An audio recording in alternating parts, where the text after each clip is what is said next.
Hello, everyone, and welcome to another episode of Let's Make Moves. That's right, we are back. Myself, Corbin Ford. You can follow me on Twitter at Corbin NBA, but I am not alone. No, sir. I am joined by, at this point, for the duration of this series into we're gonna be doing this for a minute. I'm just gonna say unofficial co-host until we go from there. Josh Earl. I mean, y'all heard him, y'all love him. You can find him on Twitter at, let me get this right this time, 2Red J Earl. Definitely make sure to check Josh out there. Josh, how you doing, man? I was muted. I am good. Hey, as you know, that's well, a regular for myself. We already checked that off in our podcast. Rundown. Yep, in our walkthrough. We got the muted section off the books already. Yep. So we should be good to go going forward. We're good. We got our respective mutes out the way. This is a Lead Sports Media presentation, so check out the Lead Sports Media on Twitter at the Lead SM, online just as simple, theleadsm.com. Like you heard, we've worked out our kinks. We're ready to get this thing going. We're pumped. We're excited. If you hadn't listened to the last episode, we took a week off. We took a week off because I was being selfish. I went to watch the Batman. I don't regret it much. I regret it. I only regret really keeping Josh. I told Josh you're good, man. And then the day before I said, nah, dude, this has to happen. And it was just the sudden urge in the comic book guy in me saying that.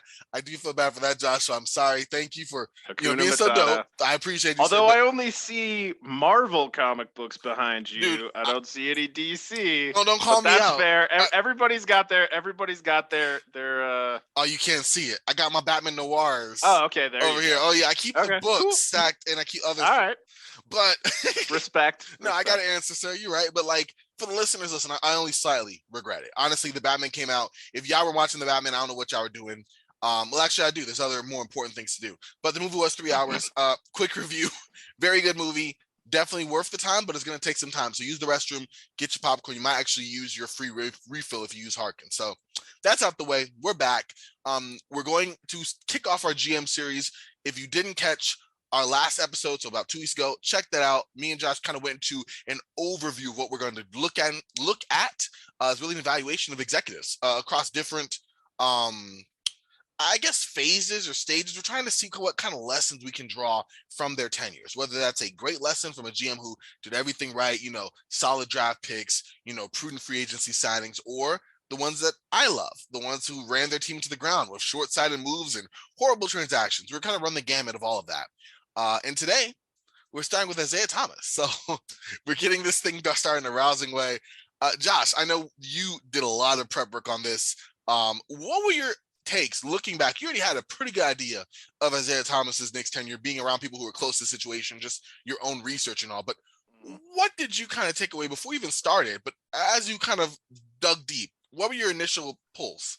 Yeah, well, the interesting thing is, Zeke is this guy that, Bill Simmons in his book of basketball, which I'm not personally a big Bill Simmons guy, but the section about Isiah was really interesting and talked about the secret, and that the secret of success in basketball is that it's not about basketball.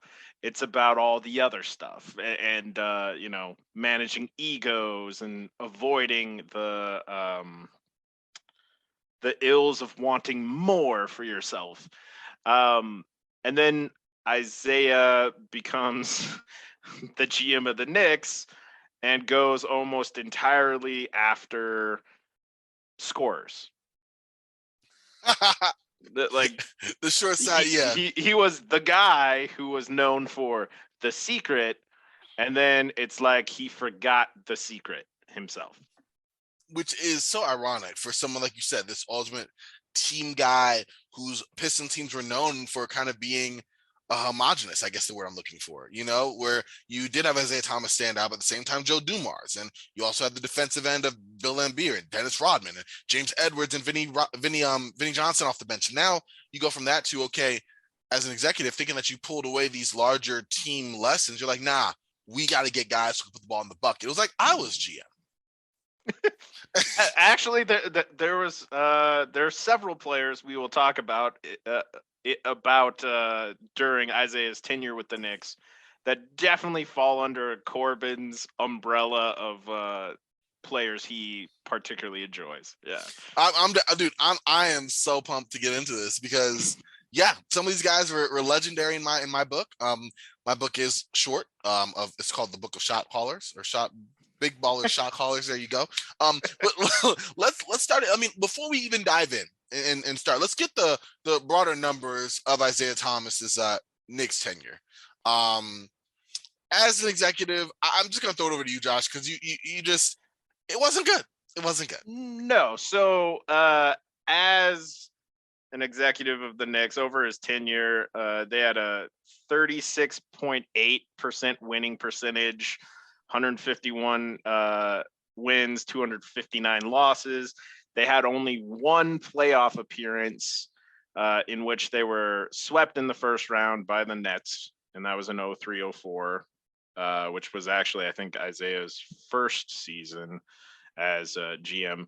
And then the 05-06 Knicks, which I implore everyone listening to this, open up Basketball Reference, look up the 05-06 Knicks, and just take a look at that roster. It's amazing, and not necessarily in good ways, but definitely it's an amazing roster that was put together.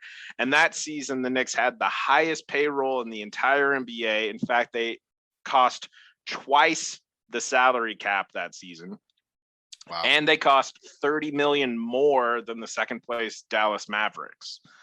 And for all that money they spent, they had the second worst record in the NBA, which gave them the number 2 pick in the 2006 draft. But wait, they had already traded that pick to get Eddie Curry. Lord.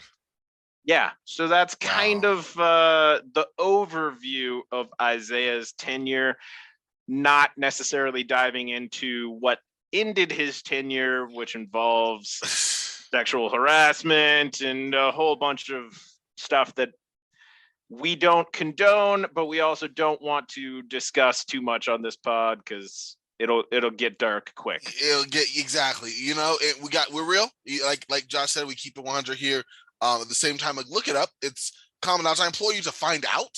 Us relitigating it here, especially in all its horrificness, is not something we're going to do. But it's public knowledge, and I think you should know. You know, I think people should know. With that being said, he flamed out. He flamed out well before that, but that was just the setting gas on the way out. He was in charge from December 22nd of 2003 through April 2nd, 2008, the last half year mired in controversy, of course. Again, look it up. But in between that time, in between the lines, on the court, off the court, in the signings, there was a lot. And so, Josh, let's start this. I mean, you have this pretty early. I mean, he comes in. Remember, this is a Knicks team that is moving on from the remnants of I don't want to say the remnants of Patrick. He was already gone at this point. You had gone from that more to Allen Houston, Latrell Sprewell. You had Kurt Thomas. You had Charlie Ward still kind of there. It was like they were bridging the gap because at this point, Patrick Ewing was already moved on. I think he was in his last year, probably retired. That was his last season in Orlando as Isiah Thomas took over. And then you had Larry Johnson already retired due to back injury. So this is the Knicks team that was really led by their backcourt and specifically their shooting guard, small forward, Latrell Sprewell, Allen Houston. So now you bring in Isiah Thomas. I think Allen Houston was still around. I think Latrell had already been traded. Yeah, Latrell had been traded before Isiah took over. Yeah. So now this is Isiah really kind of putting his own stamp on the team and making it his image from this as close to a blank canvas as you can get, besides the horrific contract that Allen Houston was on. But that's another story. That's actually not Isiah Thomas's fault. So let's dive in, Josh. Which remind me to talk to you about that at some point. Because I know a little bit about that. Dude. Really? We'll talk about it later. I do want to hear it because I did write, I think I did a piece on what is his name? I'm forgetting the Scott Layden. There it is. I did a piece on Scott Layden, and I am intrigued in your. See, I love these. Anyway, let's the listeners move on here. Let's get into our first big move here, Josh. I know you wrote this out, so kind of let's dive into this and pull our first theme from it. Yeah. So the major first deal was to bring Coney Island's finest back to New York. Bring Stephon Marbury, who at this point was in Phoenix after New Jersey had swapped him for Kidd, and then the Nets immediately went to 2 straight finals. And in the process, he also took on Penny Hardaway's contract, and both Penny and Stephon had like 15 million or so per year on their deals at the time. So this kind of touched on a couple of themes that we saw in Isaiah's tenure. The first is he didn't really care too much about the cost of things. Like roster salary did not seem to faze him too much in the deals, especially if he thought he was getting, a very talented scoring player. The other thing, he targeted scorers in moves, typically players who averaged at least 15 what I call scoring attempts per game, which is both field goal attempts per game and free throw attempts per game combined. And you'll see this consistently in the players he kind of targeted. And the other thing is, I think a large part of it too was Isaiah kind of looking for someone who can be his own Isiah Thomas, his own kind of leading guard who can score well and kind of be the face of the team as well. And when you think about it that way, bringing Marbury back, I mean, he's from Coney Island. He's a New York guy. Having him be the face of the Knicks when the Knicks are kind of at this point lacking an identity, like a core face or identity for them post Ewing era. post Houston Sprewell, like it helped sell tickets, get interest up, and it was a good story at the time. The idea was sound. The logic, yes, think, right? Yeah, okay. And that the players they gave up in return, weren't massively impactful players. So at the time, you could consider it a pretty good move in general. Okay, so from the initial onset, you look at it and it's like, hey, you're trying to bring in a guy, again, reminds me of myself. Stephon Marbury was certainly an electric player, not really known for his team success. Saw what he did in Minnesota. What are you talking about? Saw what he did in Minnesota with Kevin Garnett. Saw what he did in Phoenix. He always came after something successful had preceded it, or he was the last piece before the team took off onto another level. We saw his success in Phoenix, this post backcourt 2000, where Jason Kidd wanted out. We saw what happened in the Nets there, like Josh already said. So in this case, this first move in and of itself, like the returns, I guess when you look at it on the grand scheme, weren't great, but they also weren't horrific either. You can see that, like you said, the idea is to get that person that's going to be your tentpole star. If you're tuning into 2K, on Basketball GM, whatever you're into, you want to get that guy who's going to be your foundational piece. And in Marbury, a guy that, as you have listed here, Josh, 22 points per game, shooting 47% from the field, 30% from three, not great. But then again, early 2000s, not horrific for a guard, I guess, just considering, but then also a scoring guard first and foremost, but someone who did throw in, 8 assists per game, couple rebounds, who's going to dominate the ball. Okay, we got our first guy. And I think, like you said, on its own, it seemed like at least an okay move. Yeah, when you don't look at the salary cap situation. Which, I mean, dude, that's going to be a little worse as we dive in more and more. Yeah, it's going to become more and more of an issue.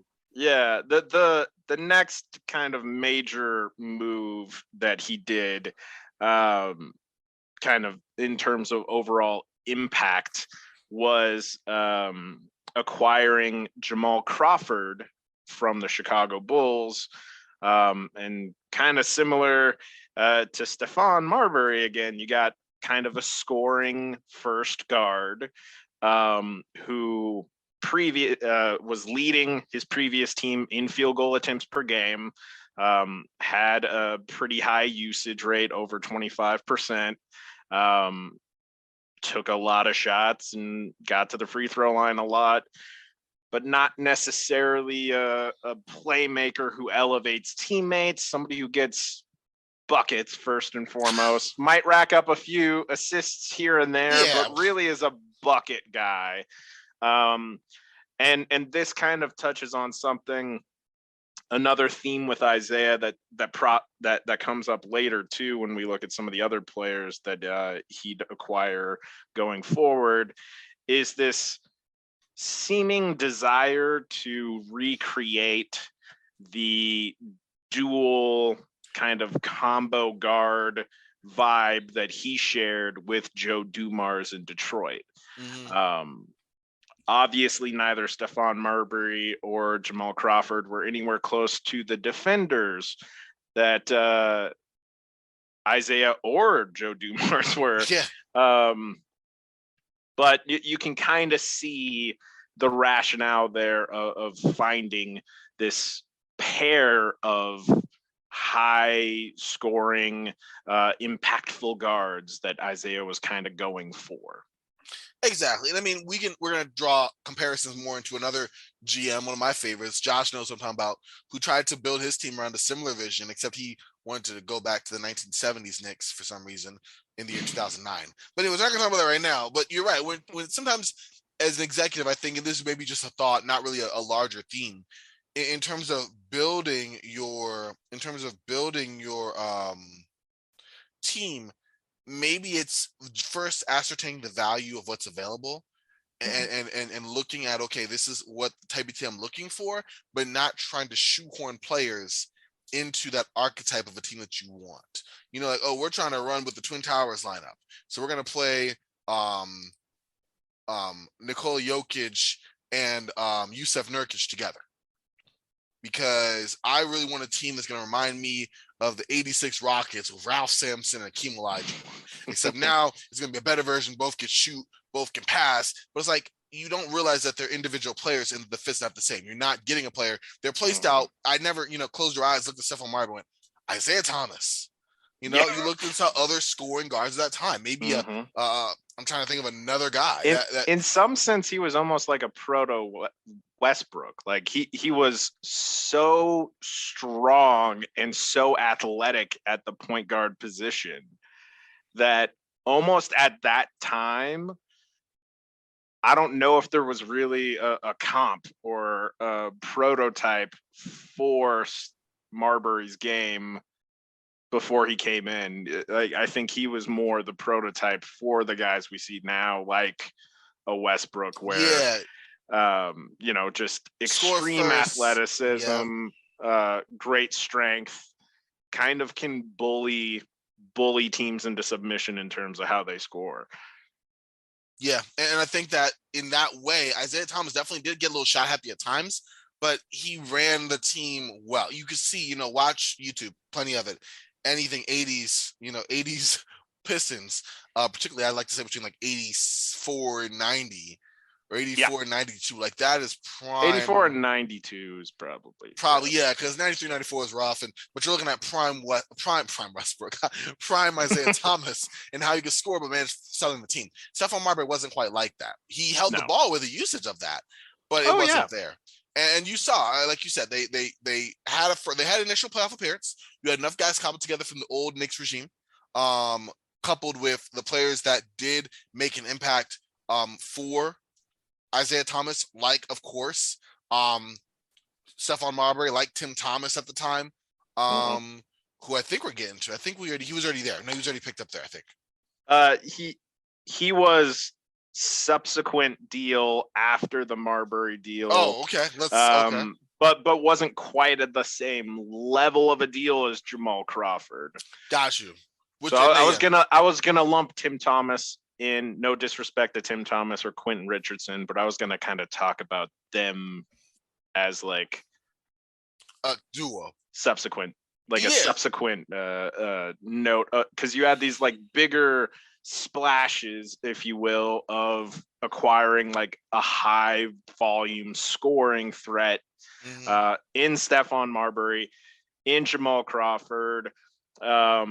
When they traded for Jalen Rose in 2006. And at the time, Jalen Rose was averaging 19.1 scoring attempts per game for the Toronto Raptors at age 31, 32.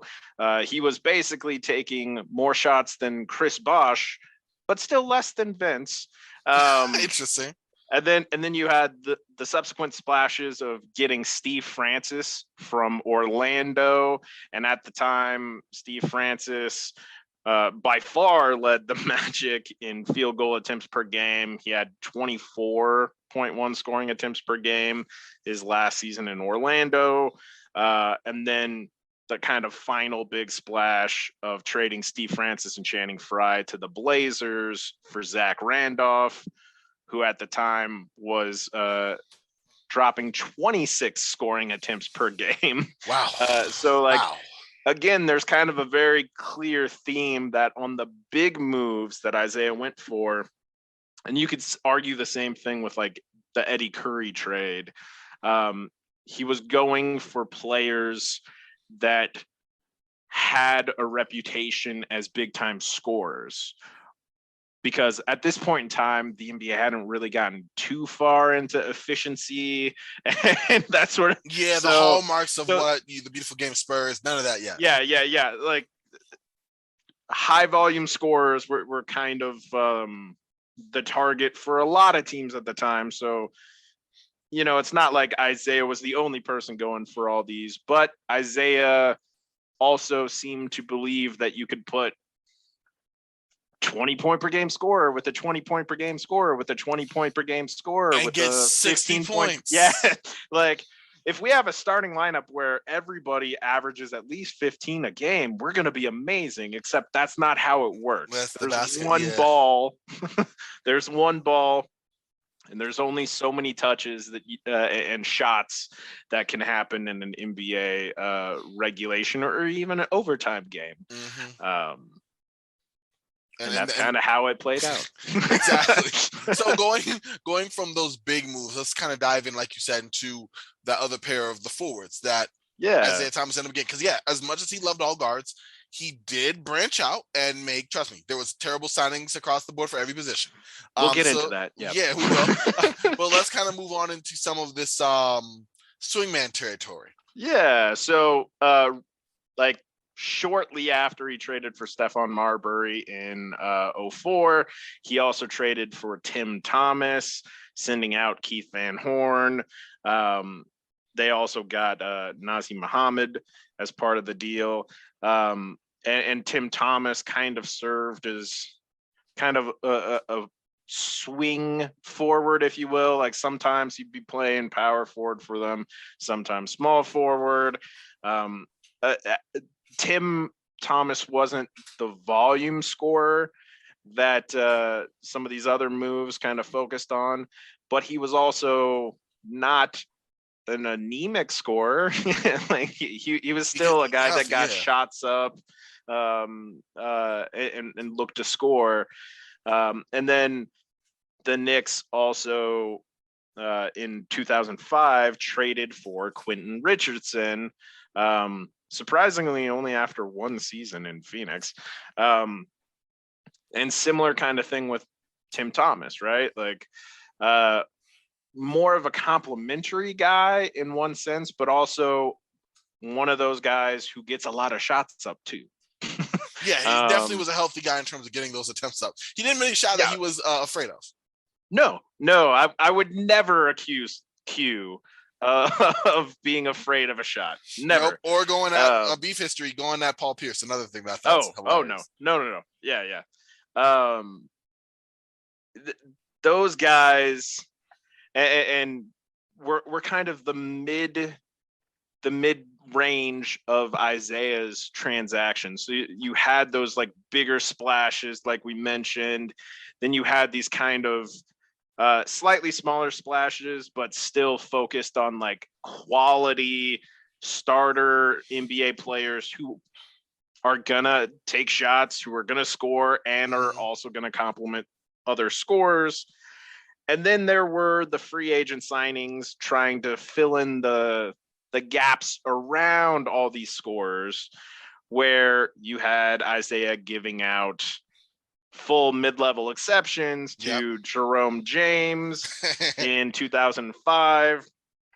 And just a little context here for anybody who wasn't kind of paying attention to this at the time, which I distinctly remember doing. I'm a Pacific Northwestern guy. Like I'm from the Pacific Northwest, so I definitely was following this story when it was happening. Mm-hmm. Isiah offered a 5-year, $29 million contract, which was the full mid-level exception at the time, to a 29-year-old Jerome James. And the reason he offered this contract is the previous playoffs, Jerome James in the first round versus Sacramento in a 5-game series averaged over 17 points per game on 58% shooting, 9.4 rebounds, and 2.2 blocks. Sounds like a pretty good player, right? It does. Yeah.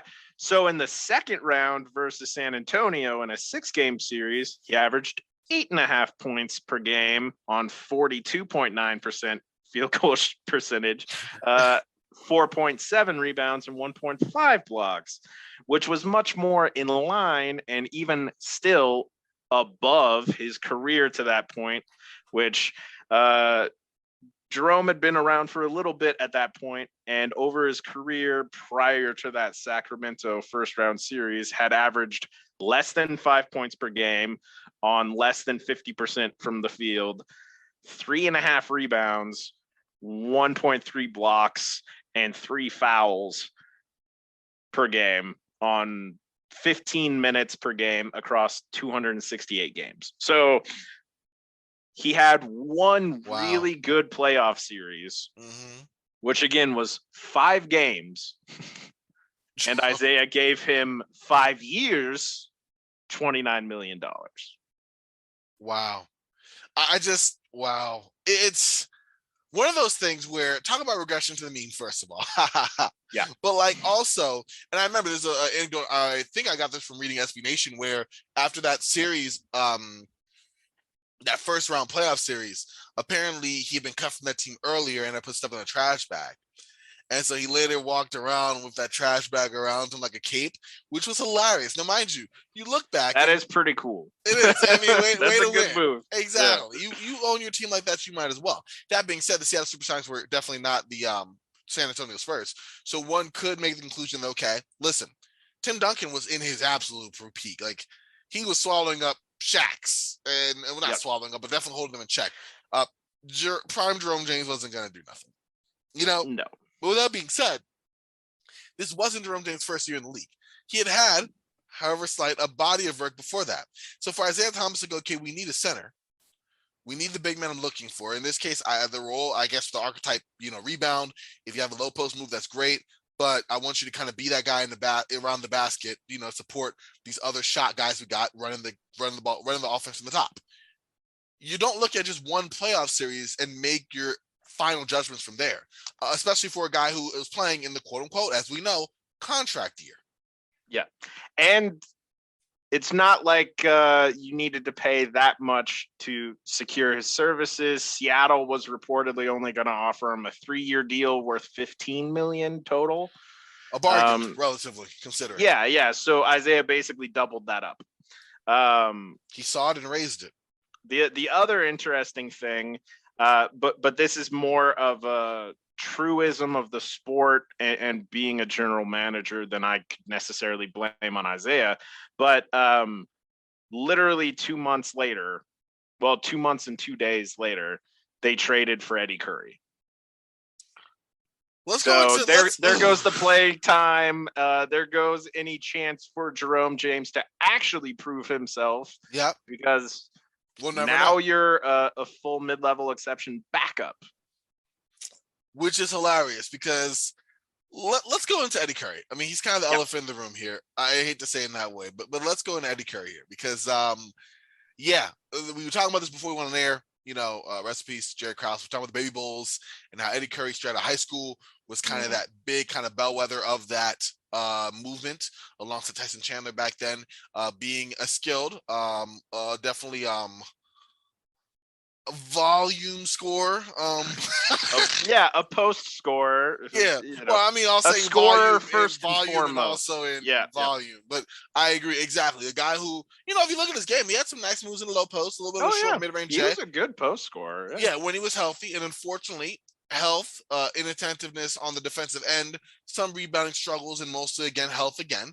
Some of that triggered by his weight caused several issues and kind of wore down the end of that Bulls tenure. Also, horrible team culture. They were mired in losing. There's a lot more to Chicago. We'll get to that. There was also a heart condition. Like there was an irregular heartbeat. So like he missed, I think, the last 10 games of his final year with the Bulls because they identified an irregular heartbeat. And kind of the reason the trade became available to the Isiah and the Knicks was Paxson wanted Eddie to do a DNA test to see if he had a congenital heart defect. And Eddie, due to privacy reasons and stuff, didn't want to do that, which is totally fair. Sense, yeah. But when you view it into kind of the broader context, then in the deal, the Knicks traded Tim Thomas, Mike Sweetney, Jermaine Jackson. Outside of Tim Thomas, nobody there really missed too much. No. A 2006 first-round draft pick and a 2007 first-round draft pick, as well as a 2007 second-round draft pick and a 2009 second-round draft pick for Eddie Curry, Antonio Davis, and a 2007 first-round pick. And wow, what happened? I'm about to say, when you say all that, take a breath.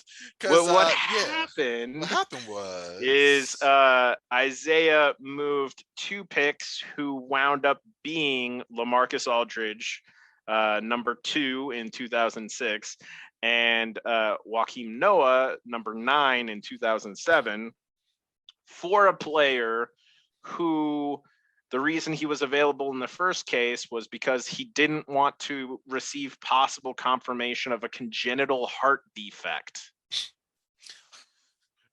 Which, like, I grew up, again, I'm from the Pacific Northwest.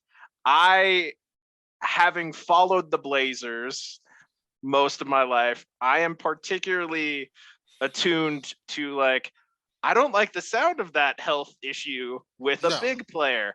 And this is not the kind of thing that you move to kind of unprotected picks over.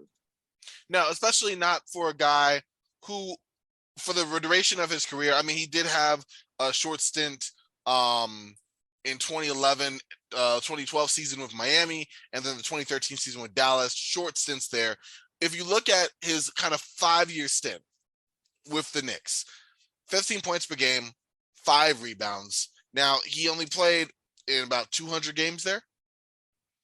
So there's your first thought. From the field, everything, I mean, the numbers on himself, you look, okay, could have rebounded more. But if you look at the numbers, they don't look horrific. But then you look at, again, I said 5 years, 200 games. Come on, 80 games a season. Do the math on that.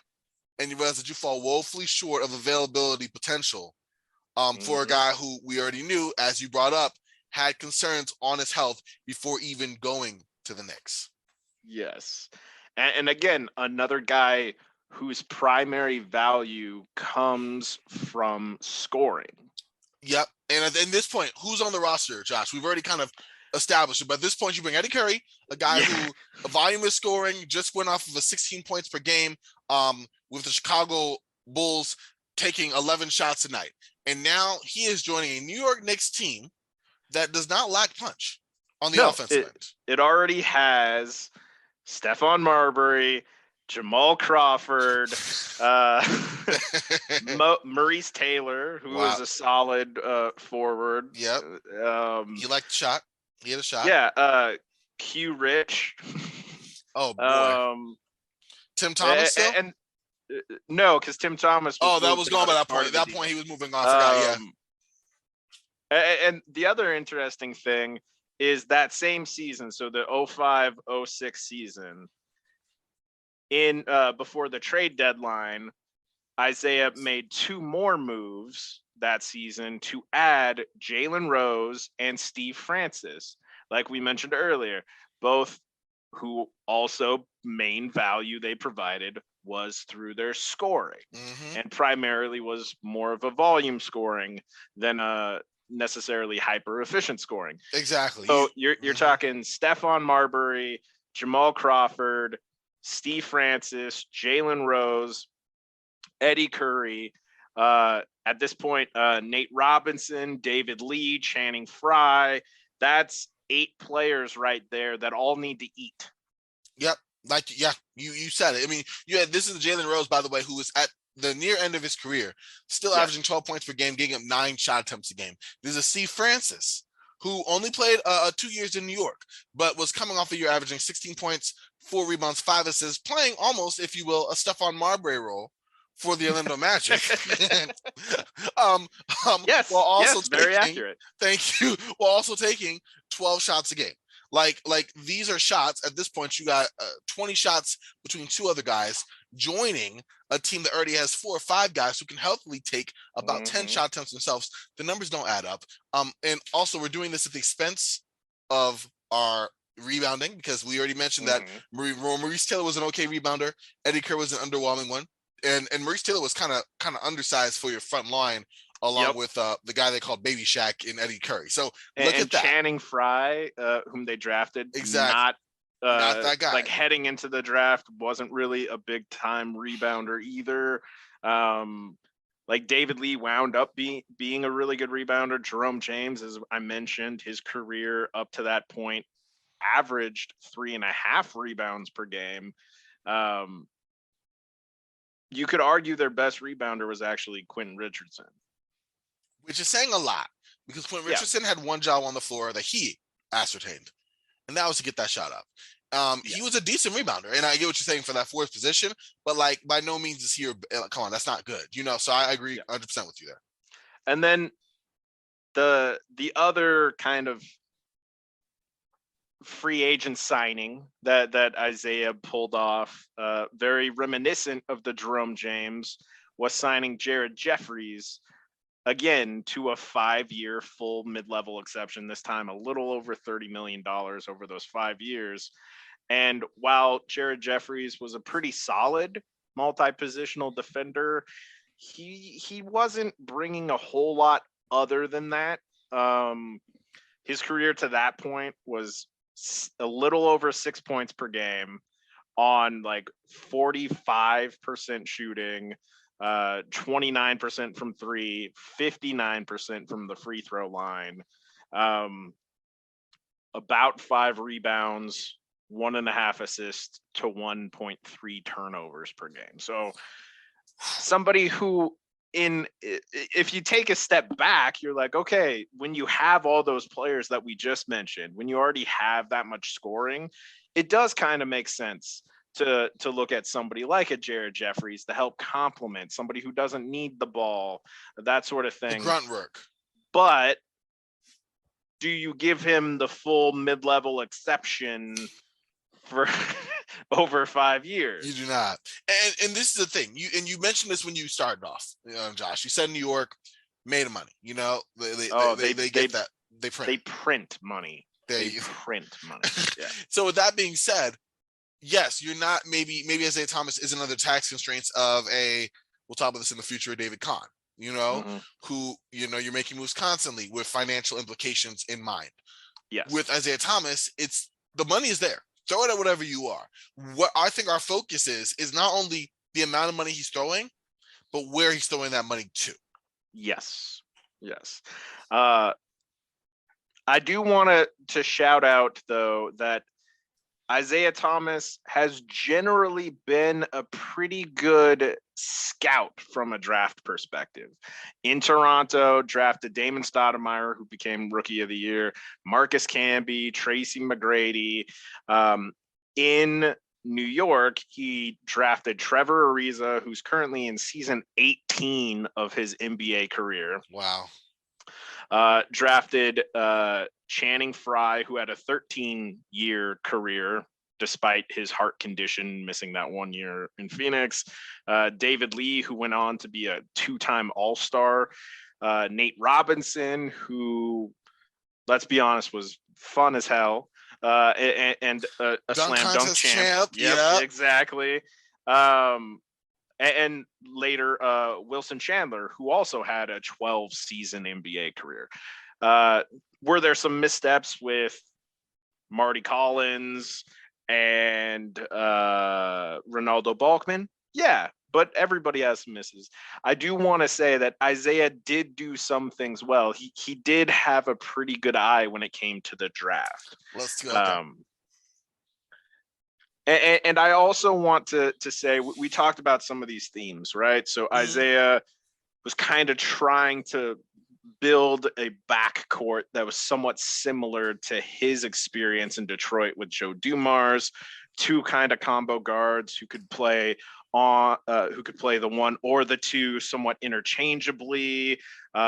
Either of them can kind of lead the scoring for that game, that sort of thing, kind of targeting scorers in moves, not really worrying too much about costs in terms of salary. I'm sorry. And I was just going to say, those things, though, aren't that uncommon for the Knicks themselves, period.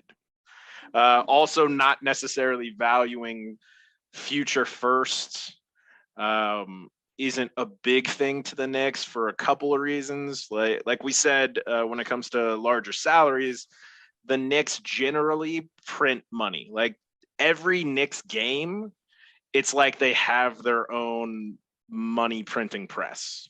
Like they make a ton of. Trust me, I've seen some of the behind the scenes stuff with the Knicks specifically, and like they make money. Like they are rolling in money. The only times that they've kind of been hesitant with roster cost have been times when they were trying to clear cap space for an upcoming free agent class. The other thing is the Knicks, in part due to how wonderful Madison Square Garden is, view themselves as a marquee franchise. They think that if we have the cap space and we turn on the vacancy sign outside, that, you know, all the stars will want to play in Madison Square Garden. All the stars want to be a Knick. And you can see that kind of in theory. Like New York is a massive entertainment place. It's a massive media market. You can make a bunch of money outside of the court, living in a place like New York. It's a suitable environment for a young millionaire.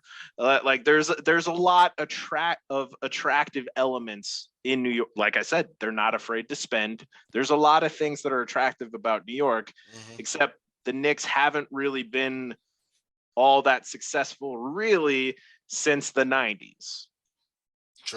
True. And I think a lot of that is because they're making mistakes, or they have made in the past mistakes that are emblematic of their situation.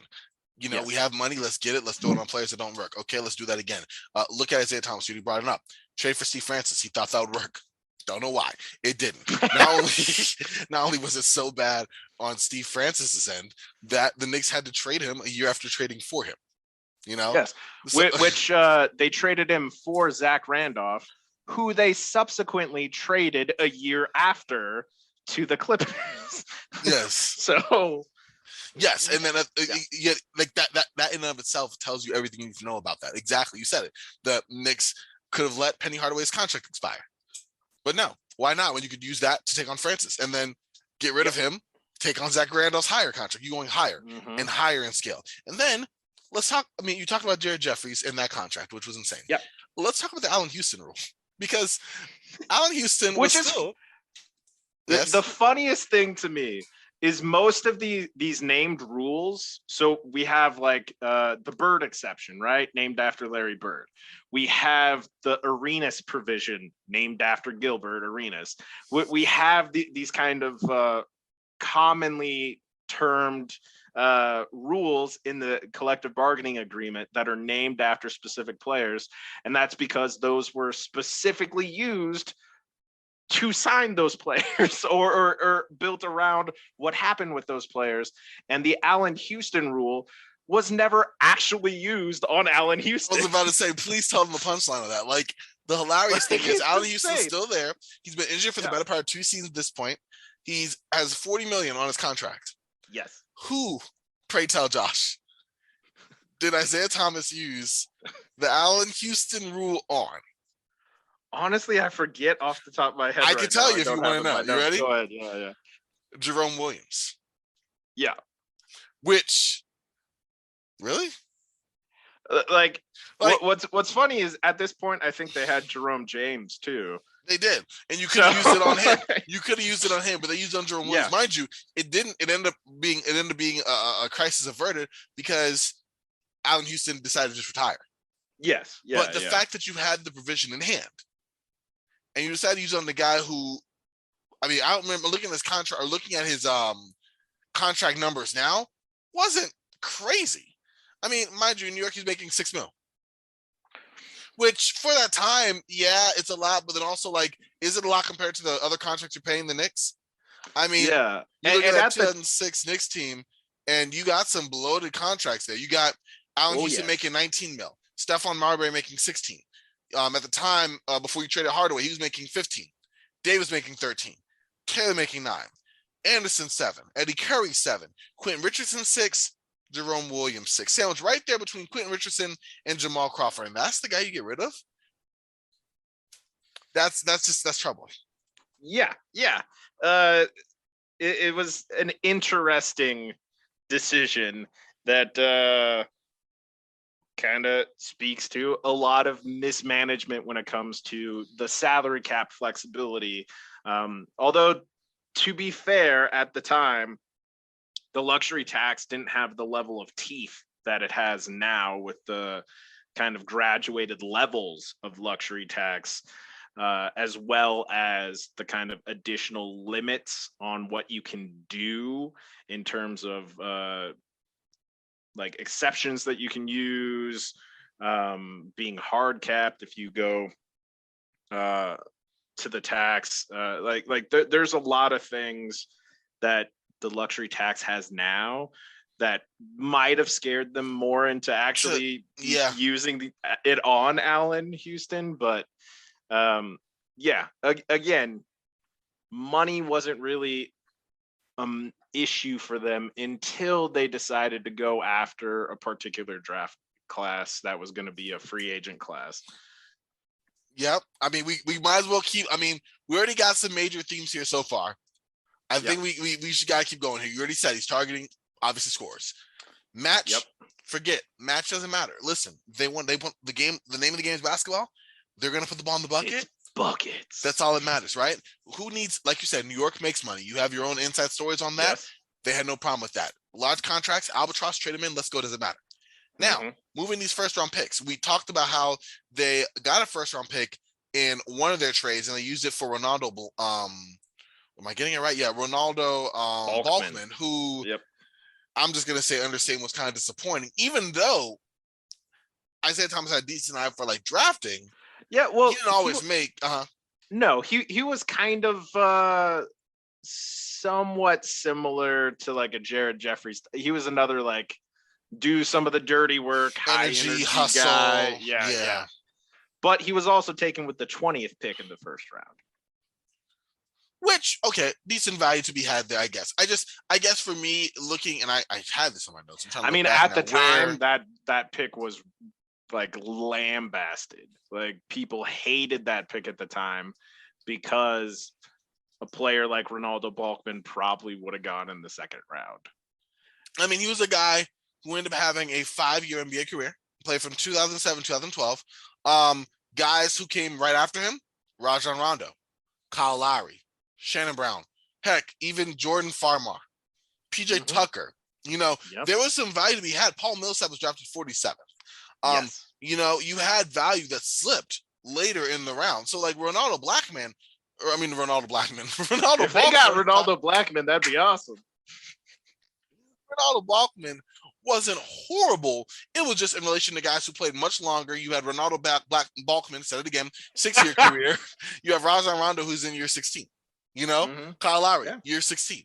Jordan Farmar played a solid decade. Steve Novak, 11 years. PJ Tucker, 11 years. Like these guys, Paul Millsap in year 16. And the guys I mentioned are just now only starting to fade as players. Imagine having that much reliable production from these players who all fit needs, who were stars in their role, stars on their team, or just legit stars, looking at Rajon Rondo for years at a time. But you get a guy who, there's nothing wrong with a lunch pail guy. There is when there's other players after who would help you out, specifically table setting point guard. Maybe. On your team of scores? Possibly. That could be helpful. So, no, I'm with you there. I think that was a mistake there as well. Let's kind of go into our final kind of bit here with Thomas. You selected Marty Collins, point guard. You talked about signing Jared Jeffries to that full mid-level. You talked about his career to that point. And mind you, serviceable guy. Again, in terms of drafting NBA players, that wasn't exactly his problem. It was drafting players where he did and the value or other players he could have had. That was the issue. It's like I made myself peanut butter jelly sandwich. There's nothing wrong with that. If I got a sirloin steak, potatoes and carrots already steaming, and I could have that, but I'm saying, this is best for the family to have this.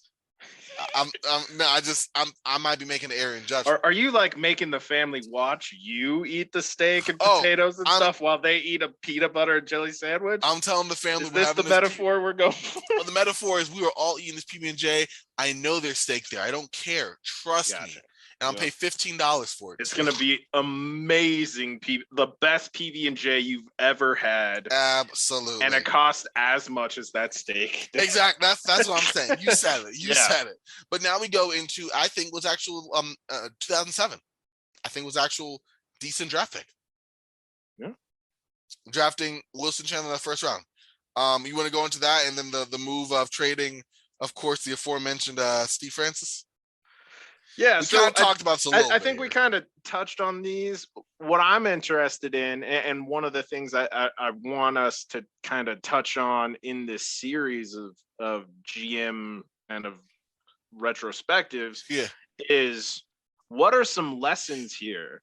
And it seems kind of obvious. You don't put a bunch of high volume scorers together and expect that's just gonna be successful, except that's exactly what another New York based team did recently until it blew up in their faces at the trade deadline. Weird, right? Very, very weird. I think that I don't know the words. I feel like would it be too okay? Let me rephrase this with the response with the question here. What are, before we dive into full everything else, what are the positives? You mentioned one about the drafting or being able to at least select Isiah had a good eye for drafting. Generally speaking, Marty Collins and Ronaldo Balkman didn't work out, but he did draft Channing Frye, Nate Robinson, David Lee, Trevor Ariza, and Wilson Chandler. Those are very good players who had serviceable careers. Yes, long careers. Actually, wait, none of them are still going. My fault. No, Trevor Ariza. Ariza. League, right? Okay, I'm sitting there. How can you forget? He's on the Lakers, man. Listen, dude, I'm sorry, Josh. Are you just trying to block it out at this point? I'm actively forgetting this, dude. Okay, I spent half this year thinking the Lakers' fortune will be turned with Trevor Ariza in year 18, dude. Like at this point, I'm trying to forget. You remember me saying that, right? Yeah. I'm past it now. It never happened. Anyway, okay, but fair enough. But going on, you said the drafting, but like, and again, a lot of these knocks on Isiah aren't necessarily just something that Isiah was doing. Like throughout NBA history, and we're still seeing it today. There is a premium in terms of reaction and expectation when you trade for a scorer. Mm-hmm. Now, you might not need a scorer. You might need somebody who's just going to set a bunch of screens, block a bunch of shots, and do the dirty work. You might need somebody more like a Jakob Poeltl, but you're going to get more love and attention from the media in terms of trade grades and all this sort of stuff if you're trading for somebody who's dropping 15 plus points per game. Mm-hmm. It is what it is. Buckets have always gotten more attention than any other element of the game, but they are, in fact, just one element of a game that features a wealth of elements. So the misguided focus on just one specific element of a roster in its construction might have been the biggest downfall of Isiah Thomas's entire regime. Yes, and again, it's something that we see, I would argue, most GMs do, is focus on finding a scorer via draft, free agency, or trade without necessarily figuring out how's this actually work with what we currently have and what we're currently trying to do. A lot of the times, one of my mentors, this is one of the few things he and I disagree about other than the color teal, which I'm obsessed with, and Thai food. He doesn't like Thai food for some reason. I love Thai food. Who doesn't like Thai food? That is... But anyway, he always believes that you always go for the talent.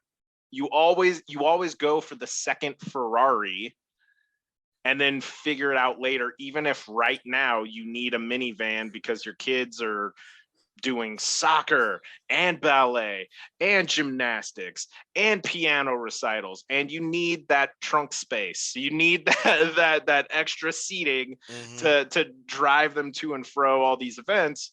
But hey, man, like, another Ferrari is sexy. Like, wouldn't you rather have two sexy cars? Looks good in the lot. And then you could always trade one of those Ferraris later on for a good minivan. Absolutely. But where I differ from that opinion is you need the minivan right now.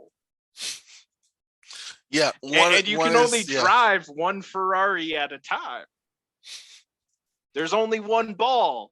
There's only one driver. So you can only, when you're kind of compounding the same skill set, the same value element in multiple players, you're going to have diminishing returns. Isiah found out you can't average 120 points per game by having, six 20-point per game scorers on your team. That's just not going to do it, unfortunately.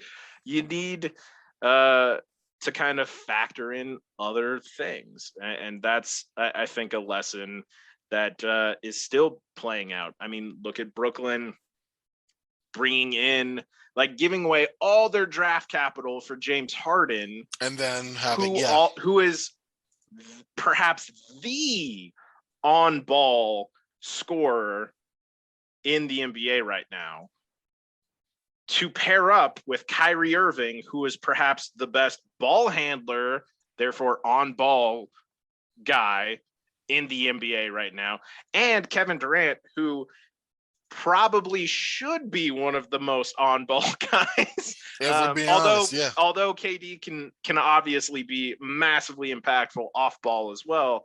And it's funny, I didn't quite foresee this, but I wasn't as high on them bringing James Harden in as almost everybody else, because games and seasons are not played out on paper. Yeah. And on paper, you have, Kyrie Irving, who's an amazingly talented player. You have two former MVPs. That's on paper, how can you top that? Dynamic scores. Yeah. All being top guys in either finals teams or finals contention teams. Absolutely. Yeah. All having finals experience. You're right. If you pile on paper, the team looks unstoppable, but then you roll out the court. Yeah. And the other element of that is you never truly know what's going to happen, right? Like, we didn't know that Kyrie would only be able to play away games. We didn't know that KD's going to get injured. We didn't know all these various things. And you can argue having multiple scorers like those guys provides somewhat of a buffer if somebody is injured or if they can't play for whatever reason, which is kind of true. But also, is that still the best use of your limited assets in terms of roster spaces, Composition, yeah, salary, like all of that sort of long-term stuff? team outlook. Yeah. And look what happened. The similar kind of thing with the Warriors with KD. You know, you add KD to that team, and there's no way they could possibly lose, except KD and Clay get hurt and they lose in the finals to the Raptors. Taking nothing away from the Raptors, but like, you can't predict some of these things. And yet we still, as a basketball community and the league itself, try to salivate over the idea of like, ooh, give me like 3 or 4 20-point per game scores. Ooh, just inject that right into my veins. And like, we've seen often now that doesn't guarantee you success. Or who won the game, who won the trade, who lost the trade immediately after the trade was done. You told me when we first started talking, like, hey, I don't really do the immediate who won, who lost, because we have to see. Because you taught me down from Portland, and then what they ended up doing, New Orleans. You gave me a lot of good insight on that. I guess my question is for this exercise here, going to Isiah Thomas, right? Yep. On paper, the idea was there. Do you think, was this doomed from the beginning? Was there ever a chance that the way that he constructed this team that could have worked? Would it have been maybe a few things in terms of drafting? Could he have brought that team as he did with transactions involving trades and free agency and gotten a team that was at least, I don't know, 6 through 8 of the East? I don't see it, and I just have one to get your insight. Think there's a clear, realistic path to that, in the sense that, like, Stephon Marbury, again, very good player in terms of production and that sort of thing. Again, hometown guy from New York, a charismatic player. He makes a lot of sense as being kind of the face of your team, but also, does Stephon Marbury actually make you, if he's your centerpiece, do you think you're going to be a legit contender? I don't think so. I think that we've seen history has shown that that wasn't the case. Exactly. Yeah, that's true. And you know, if you are building around Stephon Marbury, do you double down on other on-ball scoring guards, or do you try to build? Do you maybe look for a replacement for Allen Houston, in essence, you know, and look for more off-ball complementary players who can play with Steph and elevate his game while he elevates their game, and then you surround them out with the Tim Thomases, the Quentin Richardsons, and then maybe some bigs who can actually defend and rebound. Yeah. Maybe then that's a team that I don't think would contend for a championship, but I think would have more than one playoff appearance. Okay, so really it was more the things between the margins that you look at that could have been rectified. I mean, not between the margins, but like the first initial domino, and then the things between the margins. Basically, we're tracing it back to Stephon Marbury. Yeah, well, like that was the initial move, and again, given everything that was kind of the context at the time, the Stephon Marbury move ticks a lot of check boxes, right? Like, it's gonna be an exciting thing for New York fans. You're gonna have a very entertaining, exciting player driving your team. He's a charismatic guy, at least he was at that point in time. That was pre-Vaseline and like all that craziness. Although, shout out to Stephon Marbury for creating a really inexpensive shoe line for kids. I give him mad props for that. If that's I personally think, like, you need to have a clear understanding of who you are as a team, and what you're trying to get to, and then use that to guide what you're doing. And oftentimes the emphasis again is kind of on, let's just accumulate as much talent as we possibly can and then figure it out. And there is a logic there. It makes sense. Like in a game that's probably the most impacted by an individual player of any of the major American sports, having the most talent is an easy simplification of what works, right? Yeah. You always look at a team. And yes, if a team's playing together, all in one, 2015 Atlanta Hawks, unified team direction, playing, as one, playing for each other, a solid style of basketball, and proving that the collective is superior to the opposition, then great.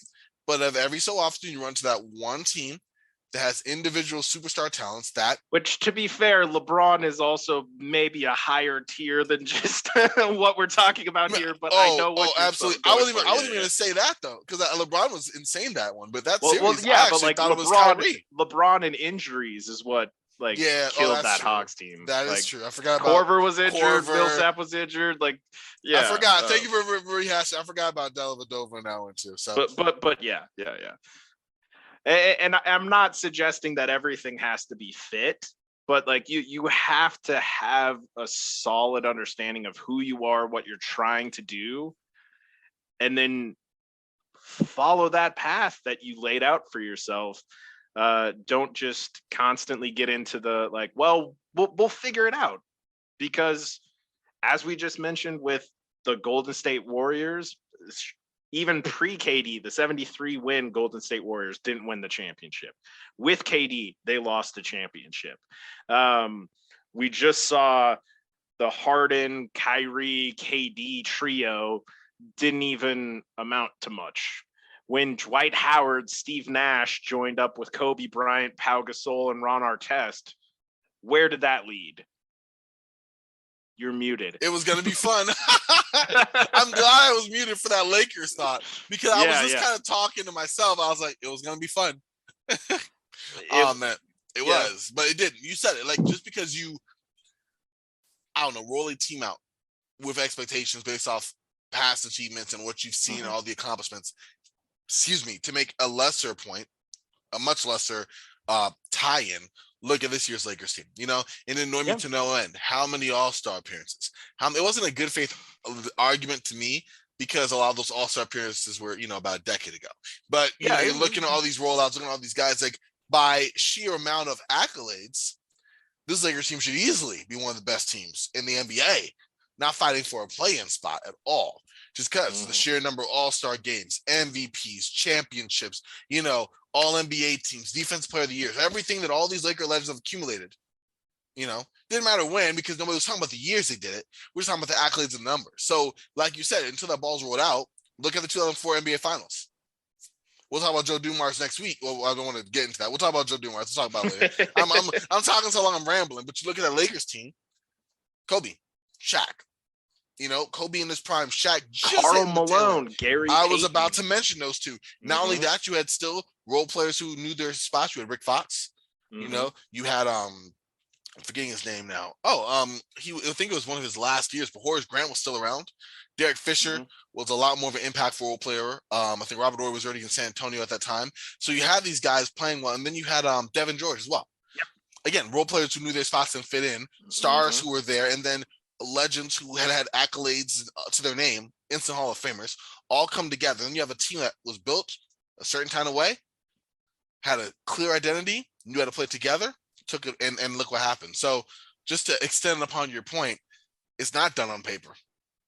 Yeah, exactly. And I think the other lesson that we see again with Brooklyn is not necessarily valuing potential downside in moving future picks when you're moving them for talent, right? Like, well, those picks aren't going to matter because we're getting James Harden. Our picks are going to be terrible. So of course it doesn't matter, except what if James Harden has a career-ending injury?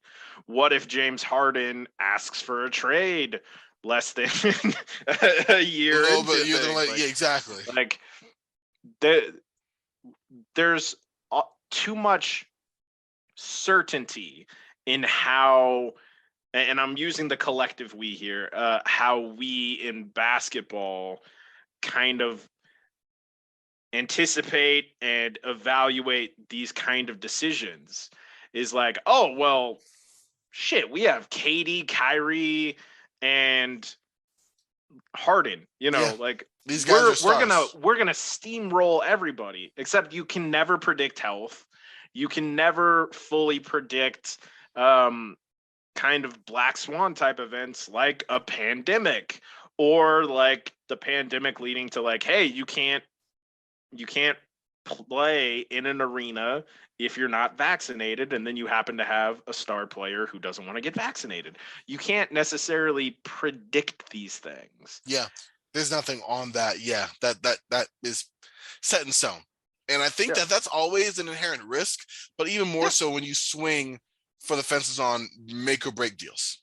Yes. Yeah. I agree, man. So I guess as we close out Isiah Thomas here, what would be your? I mean, I'll start. I'll get mine off the way here first, and then let the master take over. But like, what for you is the one lesson that you want to impress upon anyone listening, myself, just in general, one lesson that you learned from looking into Isiah Thomas? My own brief one is that, listen, you know, you may have an idea of how a team should work, right?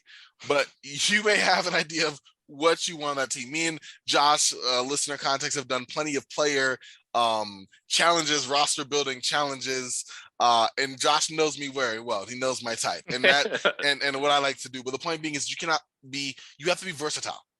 I think that you have to make moves that are cognizant of where your team is, where you hope to go, and not just make one move and then transition your entire team after that, especially if it's not a generational talent. You know, if you get Luka Doncic or LeBron or something like that, then there's maybe more of a reason for you to go and set your team about a certain way to build around this guy.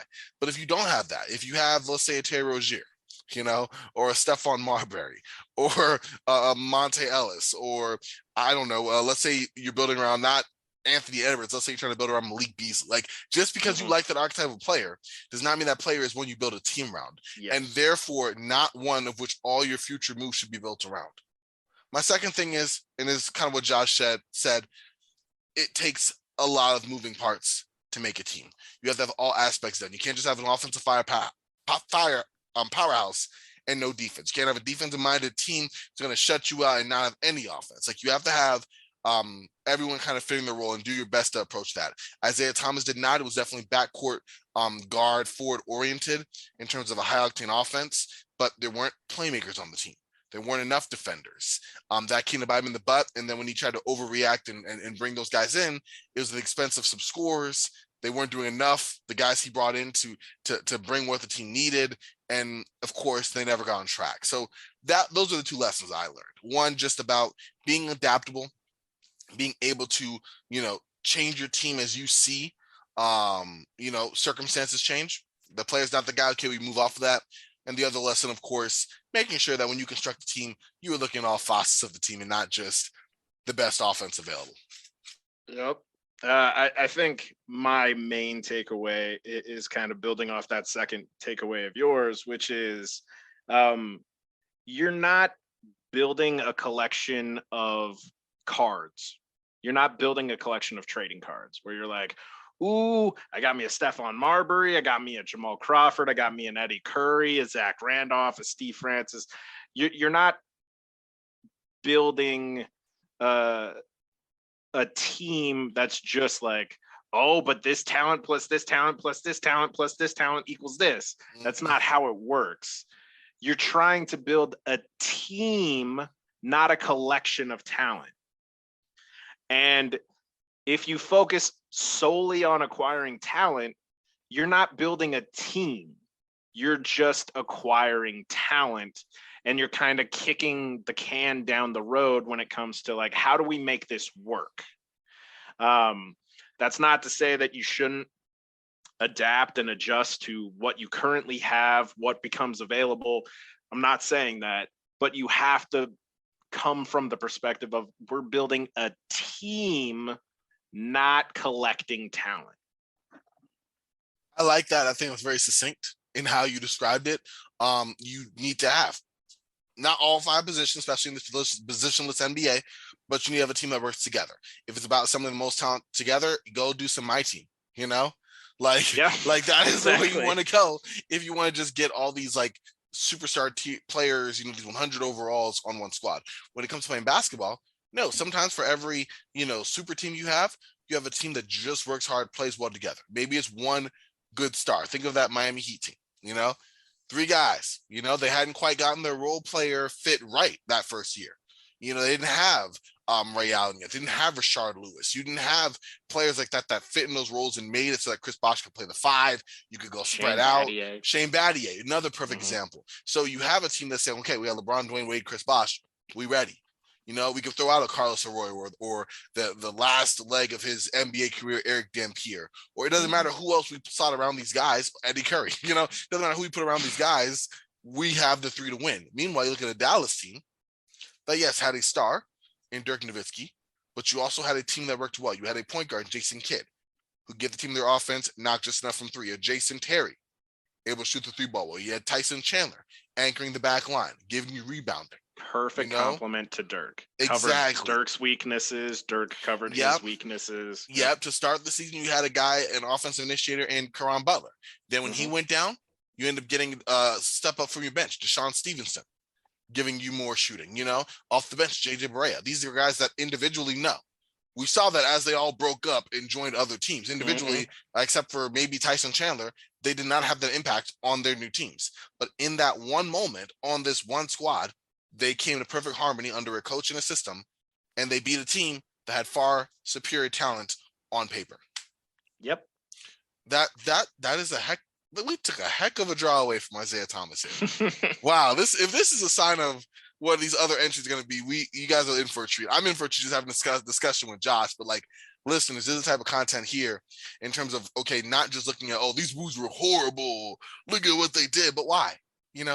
Diving into what made that, what parallels can we draw from those teams to teams now, the teams in between that, the teams before that, and any application that we could take as basketball viewers and lovers of the game that we can pick on and carry across when we evaluate other teams and future roster construction that we may come across.